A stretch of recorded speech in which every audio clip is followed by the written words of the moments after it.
Pranama from Adhyāpana. Hello, I'm Jhansi from Bangalore. I hold an MPhil in English Literature and have 19 years of English teaching experience working with degree students.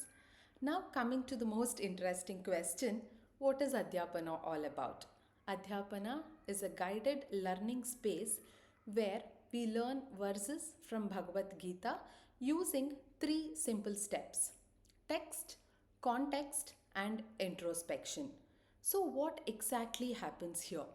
This is a guided learning space where we learn, recite verses from Bhagavad Gita, but then we try to understand the context using tools from literature and psychology. Then on, we slowly try to reflect upon the thoughts, how these verses relate to our emotions, decisions, and everyday life. So, who is it for?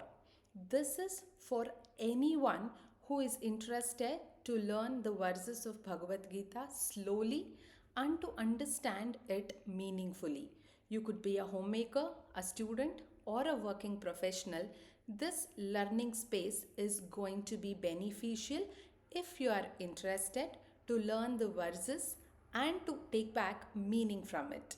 So, let's read, understand, and reflect together. Thank you.